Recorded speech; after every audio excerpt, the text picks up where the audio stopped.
Mishra ji take tutorial.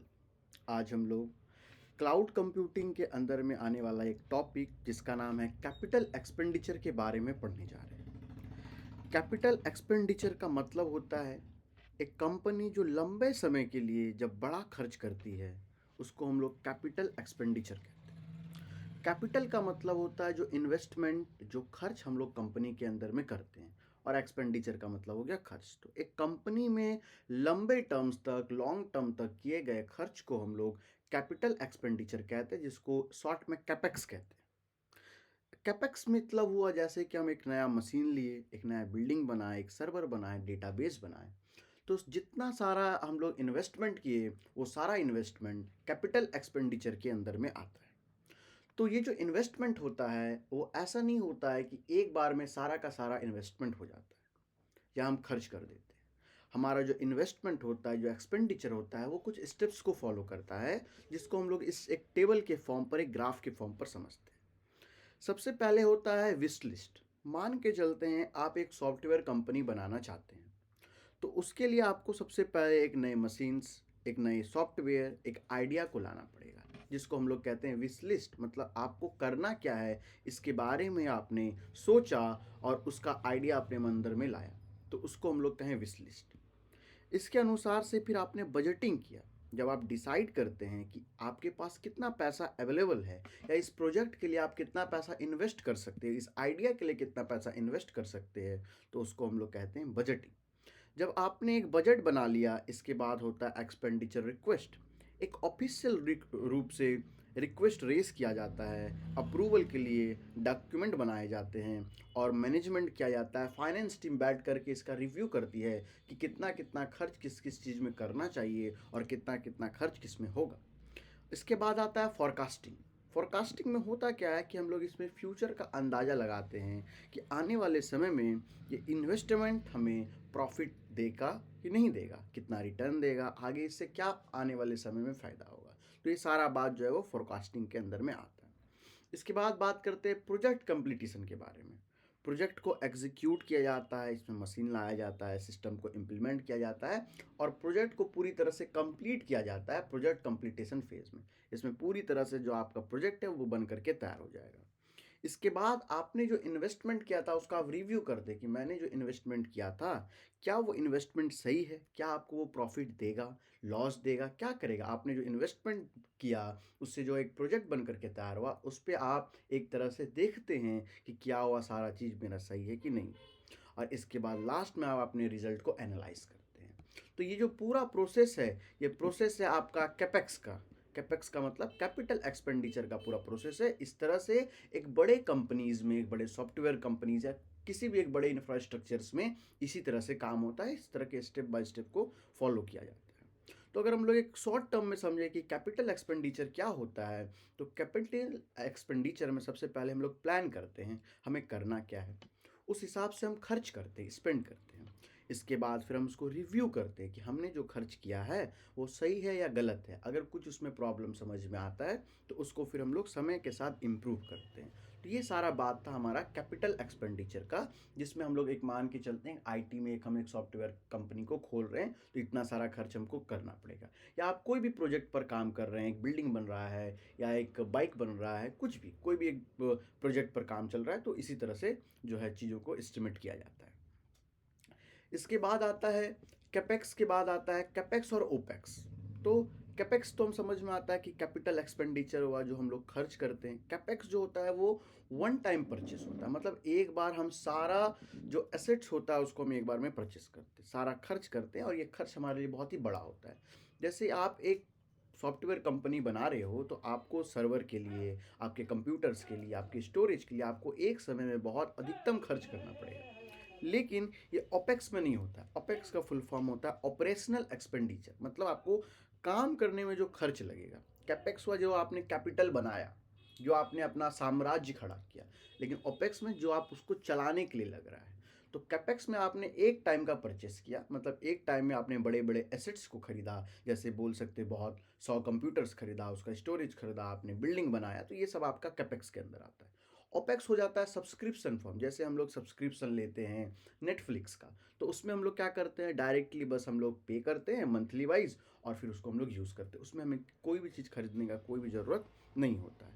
तो capex में जो होता है वो सब कुछ वन टाइम परचेस होता है, और ओपेक्स में जो होता है वो क्या होता है, वो सब्सक्रिप्शन बेस्ड, ये मंथली होता है, महीने महीने में हमको उसके वैल्यू के हिसाब से उसको पे करना पड़ता है। उसके बाद होता है सोल ओनरशिप, मतलब जब आप कैपेक्स एक जगह पर आप कैपिटल लगा रहे हो, खर्च कर रहे हो, तो उसका पूरा पूरी ओनरशिप जो है वो आपके पास होता है, आप उसका मालिकाना हक, आप उसके मालिक होते हो। तो अगर हम लोग बात करते हैं शेयर्ड ओनरशिप में, तो जब आप एक नेटफ्लिक्स पे या एक क्लाउड पे आप जब सब्सक्रिप्शन लिए हो, तो आप कुछ समय के लिए ओनर हो उसके, मतलब कह सकते हैं कुछ समय के लिए कुछ पार्ट आपका उसके पास है, आप एग्जैक्ट ओनर पूरी तरह से नहीं। अब बात करते हैं एक्सपेक्टेड और अपफ्रंट कॉस्ट के बारे में। मतलब शुरुआत में जो होता है ये अपफ्रंट कॉस्ट बहुत ज़्यादा लगता है, मतलब शुरुआती खर्च बहुत ज़्यादा होता है कैपेक्स में, एडवांस खर्च होता है, पहला खर्च बहुत ज़्यादा होता है। लेकिन अगर हम लोग ओपेक्स की बात करें तो इसमें एक टाइम पेमेंट हमको करना नहीं होता, हमें थोड़े थोड़े समय के हिसाब से हमें पेमेंट करना पड़ता है, इसलिए खर्च हमारे लिए बहुत ज़्यादा एक बार में नहीं होता है। मिशन क्रिटिकल आइटम बिजनेस के लिए बहुत इंपॉर्टेंट चीज़ें हैं, कंपनी की ग्रोथ इन्हीं पर डिपेंड करती है कि किस तरह से आपका जो आइटम्स है वो आगे बढ़ेगा, या आपका एसेट्स जो है वो किस तरह से मेंटेन्ड है, काम कर रहा है नहीं कर रहा है। और ओपेक्स में होता है सपोर्टिंग सिस्टम, मतलब आपको प्रॉब्लम अगर कुछ होगा तो सपोर्टिंग सिस्टम जो होगा वो आपको, सपोर्टिंग डेस्क जो होंगे वो आपको सपोर्ट करेंगे। लास्ट है एक्सटेंडेड अप्रूवल टाइम, इसमें ज़्यादा पैसा लगाने की वजह से इसमें अप्रूवल में भी समय लगता है। मान लीजिए आप एक सॉफ्टवेयर कंपनी बना रहे हो, तो वो एक दिन में बनकर तैयार नहीं होगा, वो 6 से साल भर का समय लगेगा, उसमें आप अपनी सारी चीज़ों को सेटअप करोगे, आप एम्प्लॉय लाओगे, आप एक इंफ्रास्ट्रक्चर बनाओगे, तो इसमें आपको समय लगेगा, तो इसमें अप्रूवल टाइम आपके पास बहुत ज़्यादा लग जाता है। लेकिन अगर हम लोग ओपेक्स की बात करें तो इसमें ओपेक्स में हमें अप्रूवल टाइम बहुत ही कम लगता है, तुरंत आपने नेटफ्लिक्स जैसे ही आपने ऑन किया, आपने सब्सक्रिप्शन लिया, तो आपके लिए जो सब्सक्रिप्शन वाला मूवी था वो देखने के लिए तैयार हो गया। तो ये सब सारी बातें जो डिफरेंसेस हम लोग समझ में आया कैपेक्स और ओपेक्स के बारे में, जो कि इंपॉर्टेंट एग्जाम के लिए बहुत ज़्यादा है, क्योंकि ये डिफरेंसेस आपको कैपेक्स और ओपेक्स का आपको डिफरेंसेस जो है पूछा जाएगा, कैपिटल एक्सपेंडिचर और ऑपरेशनल एक्सपेंडिचर के बारे में। तो आपको अगर ये बात का जानकारी है तो आप आसानी से इसको लिख सकते हैं।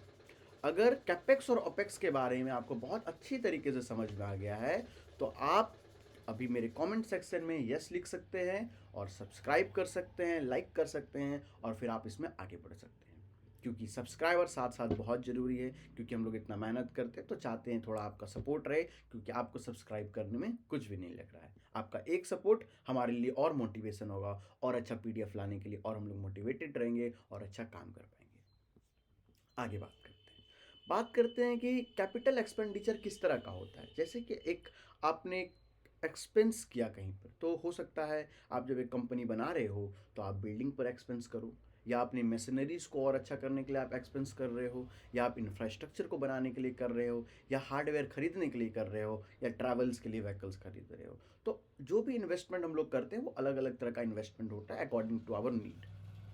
अब बात है कि कैपिटल एक्सपेंडिचर का सीधा साधा मतलब होता है कि मनी आप जो खर्च किए एक ऑर्गेनाइजेशन को बनाने के लिए, एक्वायर करने के लिए, चाहे वो मनी आप अपग्रेड करने के लिए करें या फिर उसको आप लंबे समय तक एसेट के तौर पर, एक हम एक फैक्ट्री बना रहे हैं तो हमको उसमें कुछ खर्च करना पड़ेगा जो कि हमारे लिए लंबे समय तक चलेगा। ठीक है, इसमें ऐसा नहीं होगा कि तुरंत उसको हम लोग खा पी करके ख़त्म कर देंगे, ऐसा बिल्कुल भी नहीं होगा, या तुरंत उस बिक जाएगा, नहीं। जब एक कैपिटल एक्सपेंडिचर होता है तो एक फिक्स एसेट हो जाता है जो कि लंबे समय तक हमारे साथ रहता है। इसमें बात यही है कि आपको इन्वेस्टमेंट बहुत बड़ा करना, आपको एक फैक्ट्री अगर खड़ा करना है तो आपको 100 करोड़ 200 करोड़ चाहिए एक अच्छे फैक्ट्री को इस्टेब्लिश करने के लिए। तो कुछ कॉमन एग्जांपल जो कैपेक्स का है, जैसे कि आप एक सर्वर या कंप्यूटर खरीद रहे हो, आप एक डेटा सेंटर बना रहे हो, या आप एक नेटवर्क बना रहे हो, या आप सॉफ्टवेयर बनाने की लाइसेंस खरीद रहे हो, या फिर आप मशीनरी या बिल्डिंग बना रहे हो। तो आप अगर एक सॉफ्टवेयर कंपनी खोलना चाहते हैं तो कुछ चीज़ें आपके लिए इंपॉर्टेंट होगी, जैसे सर्वर इंपॉर्टेंट होगा, डेटा सेंटर इंपॉर्टेंट होगा, लाइसेंस इंपॉर्टेंट होगा, मशीनरीज इंपॉर्टेंट होगा। तो ये सब अगर आप खुद का सब कुछ करना चाहते हो तो आपको बहुत ज़्यादा कैपिटल खर्च करना पड़ेगा, एक्सपेंडिचर आपका बहुत ज़्यादा होगा। तो कैपिटल एक्सपेंडिचर के डायग्राम को समझते हैं। मान के चलते हैं कि ऑर्गेनाइजेशन है और ये ऑर्गेनाइजेशन कुछ इन्वेस्टमेंट करती है। ये इन्वेस्टमेंट हो सकता है सर्वर के लिए करे, या स्टोरेज के लिए करे, या नेटवर्क के लिए करे, या बिल्डिंग के लिए करे। तो अब क्या हुआ, ये ऑर्गेनाइजेशन का ये सारा कुछ जो है वो खुद का हो गया। अब इसको लंबे टर्म तक किसी को कोई भी पैसा देने का ज़रूरत नहीं होगा। अब सालों सालों तक इसका नेक्स्ट जनरेशन भी इसके लिए काम करेगा, या नेक्स्ट जनरेशन भी इसका फ़ायदा उठाएगा। लेकिन अगर हम ट्रेडिशनल आईटी इंफ्रास्ट्रक्चर की बात करें तो होता क्या है, कंपनीज क्या करती है, एक हार्डवेयर लेती है, सॉफ्टवेयर लेती है, उसको जगह चाहिए, बिल्डिंग चाहिए, लोग चाहिए, और ये समय समय पर एसेट जो होता है वो डिप्रिसिएट करता है। क्योंकि आप आज अगर 100 कंप्यूटर को लेते हैं और एक कंप्यूटर का कॉस्ट मान के चलते हैं 1 लाख रुपए है, आने वाले 10 समय में वो कंप्यूटर का कॉस्ट घर का 1 लाख से 50,000 हो जाएगा। तो आपका क्या, ये एक डिप्रिसिएटिंग एसेट के तौर पर काम किया। लेकिन यही चीज़ अगर आप जो है क्लाउड पर जाते हो तो उसमें क्या होगा, आपने बस जितना समय के साथ जो उसका महंगाई रहेगा बस आपको उतना पे करना हो, क्योंकि आपने जो एसेट लगाया है हो सकता है वो डिप्रिसिएटिंग एसेट हो और समय के साथ उसका वैल्यू गिर जाए। एग्जाम्पल के तौर पर समझते हैं, एक नॉर्मल कंपनी है और वो एक सर्विस बेस्ड कंपनी बनाना चाहती है। तो मान के चलते वो सर्वर में 25 लाख रुपए, स्टोरेज में 10 लाख रुपए और नेटवर्किंग में 5 लाख रुपए लगाती है। टोटल वो खर्च करती है 40 लाख रुपए, जो एक बार का उसका खर्च हुआ और उसका कंपनी बन करके तैयार है। अब उसी जगह पर अगर हम लोग उसको क्लाउड से कंपेयर करें तो क्या होगा, हो सकता है वही सर्विसेज उसको और ये जो इन्वेस्टमेंट लाई वो 10 साल के लिए चले। लेकिन अगर हम लोग क्लाउड की बात करें तो सेम सर्विस उसको क्लाउड 20 लाख में भी दे सकता है 10 साल के लिए। तो उससे हुआ कि इसको प्रॉफिट हुआ। तो कंपनी अगर लॉन्ग टर्म के लिए सोचती है तब वो सारा कैपिटल खुद खर्च करती है, लेकिन अगर वो शॉर्ट टर्म के लिए करती है तो वो सारा खर्च नहीं करती, तब वो क्लाउड पर आ जाती है। कैपेक्स और क्लाउड के बीच में अगर हम लोग अंतर समझे तो कैपेक्स आज के समय में बहुत कम हो गया है। मतलब बहुत कम ही लोग कैपिटल एक्सपेंडिचर करना चाहते हैं। क्यों? क्योंकि इसमें हम लोग को फिजिकल सर्वर खरीदना पड़ता है, इसलिए लोग क्लाउड की तरफ शिफ्ट कर गए हैं, क्योंकि इसमें कोई फिजिकल सर्वर खरीदने का कोई ज़रूरत नहीं है। जो भी रिसोर्सेस है उसको हम लोग कुछ समय के लिए रेंट ले सकते हैं। ये वैसा ही बात हो गया जैसे आप एक घर बना रहे हो तो सीमेंट और बालू मिलाने वाला जो मिक्सचर मशीन है वो आप रेंट में कुछ समय के लिए ले सकते हो, वो आपके लिए ज़्यादा आसान होगा। लेकिन आप अगर वही चीज़ को आप खरीद लेते हो तो आपके लिए वो कॉस्ट ज़्यादा पड़ेगा। हाँ, अगर कोई ऐसा एसेट्स है जो आपका फ्रीक्वेंट यूज़ है तो आप क्या करते हैं, फिर आप उसको खरीदते हो। तो वैसा एसेट्स या वैसा हम लोग कैपिटल एक्सपेंड करने की कोशिश करते हैं जहाँ पर खर्च हमारे लिए बहुत ज़्यादा हो, मतलब बार बार या लंबे समय तक यूज़ हो। अगर कोई भी प्रोडक्ट है जो आपका लिमिटेड टाइम स्पेंड करता है, हमें खरीदने की कोई आवश्यकता नहीं है। तो जैसे हमने पहले आगे में बात किया कि कैपेक्स में क्या है, 40 लाख रुपए का इन्वेस्टमेंट हमने किया, हमारा एक मिनिमम मीडियम साइज कंपनी बन करके तैयार हो गया।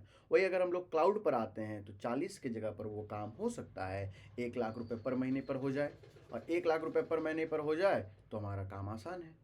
अगर वो 40 लाख 1 साल के लिए है, या मान के चलते हैं 2 साल के लिए है, 2 साल का खर्च मेरे को 40 लाख रुपए आया। लेकिन अगर उसी जगह पर हम लोग AWS पे सॉफ्टवेयर यूज़ कर देते हैं, कंपनी अगर उस पर काम करती है तो मात्र 1 लाख रुपए पर महीना आपको देना पड़ेगा। और 1 लाख रुपए के पर महीने इन्वेस्टमेंट से 2 साल का मात्र 24 लाख रुपए हुआ। इसमें आपको कोई टेंशन नहीं लेना है, बस डायरेक्ट पे करना है और काम करना है। तो जो मेन कैरेक्टरिस्टिक्स जो कैपेक्स का क्या है, एडवांटेज भी है कुछ डिसएडवांटेज भी। इसमें कैपेक्स में क्या है, आपको अपफ्रंट कॉस्ट मतलब स्टार्टिंग कॉस्ट आपको बहुत ज़्यादा देना पड़ेगा। आप इसके ऑनर रहेंगे, मतलब मालिकाना हक आपके पास रहेगा ये। लेकिन ये एसेट डिप्रिसिएटिंग होता है, समय के साथ ये घटता है। आज जो आपके कंप्यूटर का आपके सर्वर का दाम है आने वाले समय में वो नहीं होता है। पहले के समय में स्मार्टफोन का दाम बहुत ज़्यादा हुआ करता था, 20,000 25,000 में आपको ठीक ठाक फ़ोन मिलता था। आज के समय में आप 8 से 10,000 में एक ठीक ठाक चलने वाला फ़ोन ले सकते हैं। तो क्या हुआ, समय के साथ जैसे ही डेवलपमेंट हुआ तो प्रोडक्ट का प्राइस जो है वो गिरता है। मेंटेनेंस का भी रिक्वायरमेंट होता है कैपिटल में। जब आपका बिल्डिंग है, सॉफ्टवेयर है, तो उसको समय समय पर आपको मेंटेन भी करना पड़ेगा। और कभी कभी ऐसा हो जाता है रिस्क ऑफ अंडर यूटिलाइजेशन, कभी कभी आपने जो पूरा सिस्टम बना करके तैयार किया और अगर उसका यूज़ उतना ना हो तो ये आपके लिए प्रॉब्लम हो जाएगा। एक रियल लाइफ एग्जांपल से हम लोग समझते हैं। अगर आपने 50 कंप्यूटर खरीदा तो वो कैपेक्स, अगर वो बहुत लंबे समय तक यूज़ हो रहा है जैसे हमारे स्कूल्स में, कॉलेज में, तो वो फ़ायदेमंद है। लेकिन अगर आपने 50 कंप्यूटर खरीदा और वो यूज़ ही नहीं हो रहा है तो वो एक डिप्रिसिएटिंग एसेट है, तो आपको आगे चल के उसका नुकसान होगा। अगर हम लोग शॉर्ट में समझना चाहें कि कैपिटल एक्सपेंडिचर क्या होता है तो ये एक एक साथ एक इन्वेस्टमेंट होता है एक ऑर्गेनाइजेशन के लिए, जो आपको लंबे समय तक आपको उसका मालिकाना हक देता है। उसमें आपको सर्वर खरीदना होता है, बिल्डिंग खरीदना होता है, इक्विपमेंट्स खरीदना होता है। ये एसेट जो है वो आप सालों साल तक आप यूज़ कर सकते हो, लेकिन ये एसेट आपका एक डिप्रिसिएटिंग एसेट होगा। तो इसीलिए कैपेक्स के लिए खर्च बहुत ज़्यादा हाई लगता है। इसीलिए लोग कैपिटल एक्सपेंडिचर छोड़ करके क्लाउड कंप्यूटिंग की तरफ आते हैं, क्योंकि क्लाउड कंप्यूटिंग में आपको उतना ही पे करना होता है जितना आपने यूज़ किया। पे एज यू यूज़। तो जितना आपने पे किया उतना आपको यूज़ करने मिलेगा, या जितना आपने यूज़ किया उतना ही आपको पे करना है। तो ये हमारे लिए ज़्यादा ईजी होता है। Thank you.